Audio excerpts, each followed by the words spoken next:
After more than 40 years of operation, providing produce to thousands of Jamaicans each week, the Constant Spring Market in St. Andrew was this morning demolished. The affected vendors had filed an injunction hoping to stop the demolition, but the court ruled against them and in favor of the National Works Agency, which says it wants the market space to complete the government's road improvement plans. Now, TVJ's Kirk Wright has the details. Heavy-duty equipment were on the move from this morning to get the market out of the way as part of the Constant Spring Road Improvement Project. But as we saw this morning, it's more than just the market that will be demolished. The entire stretch of buildings from the market to the adjacent gas station will be moved. The process was stalled for some time while the over 60 affected vendors at the market took the matter to court to halt the process.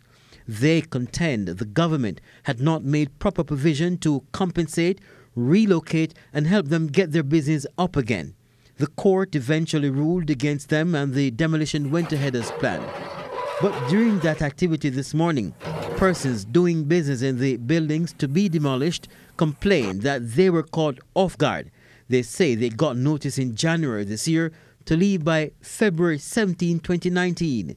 They say they were up to date with their lease payments and their landlord never told them what to expect. Commercial buildings supposed to get a year notice.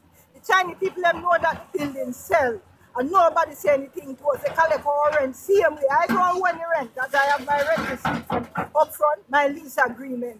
And then collect the money and leave we all in this and this man the demolition to come and just lick down the building.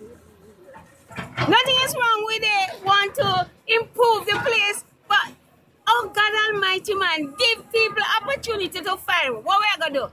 We can't pay with that rent. We can't even afford the rent. What we are gonna do? See him have to pack up him things them as somebody else paid. See some out there, so what we are gonna do? Where we go? I am sick. Kirk Wright, TVJ News.